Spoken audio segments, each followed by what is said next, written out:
Hi! Day 6 of 10 days Christmas craft. അപ്പോൾ ഇന്നത്തെ craft ഒരു ബ്യൂട്ടിഫുൾ ആയിട്ടുള്ള സെൻറ്റർ പീസാണേ.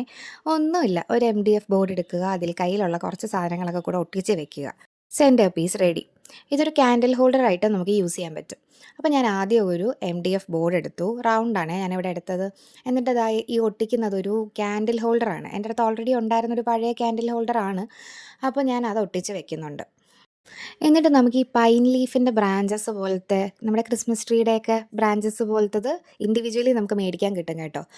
അത് ഞാനൊരു 5 എണ്ണം എടുത്തു. എന്നിട്ട് ഈ കാണുന്ന പോലെ ഹോട്ട് ഗ്ലൂ വെച്ച് ഒന്ന് സ്പ്രെഡ് ചെയ്ത് ഒട്ടിച്ചു കൊടുക്കുവാണ്.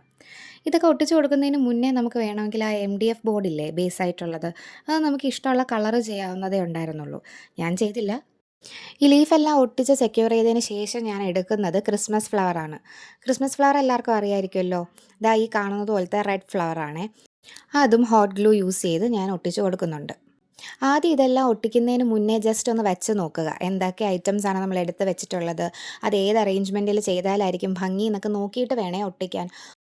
വൺസ് ഇത് ഒട്ടിച്ച് കഴിഞ്ഞാൽ പിന്നെ പറിച്ചെടുക്കുക എന്നുള്ളത് വളരെ മെസ്സി ആയിട്ടുള്ള ഒരു പ്രോസസ്സാണ്. ഫ്ലവർ ഒട്ടിച്ചതിന് ശേഷം ഞാൻ എടുത്തിട്ടുള്ളത് എൻ്റെ കയ്യിലുണ്ടായിരുന്ന ഒരു പൈൻ കോണാണേ.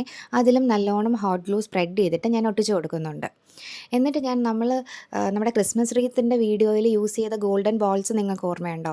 അതിൻ്റെ ഡിഫറെൻറ്റ് സൈസസിലെ ബോൾസ് എൻ്റെ അടുത്തുണ്ടായിരുന്നു. അപ്പോൾ 2 സൈഡിലായിട്ട് ഞാൻ അതും 3 എണ്ണം വീതം ഒട്ടിച്ച് കൊടുത്തിട്ടുണ്ട്. നമ്മുടെ സെൻറ്റർ പീസ് റെഡി ആയിട്ടുണ്ട്. എന്ത് ഭംഗിയല്ലേ കാണാൻ? അപ്പോൾ എങ്ങനെ, ഇഷ്ടമായോ? ഇഷ്ടമെങ്കിൽ കമൻറ്റ് ചെയ്യണേ. ബൈ.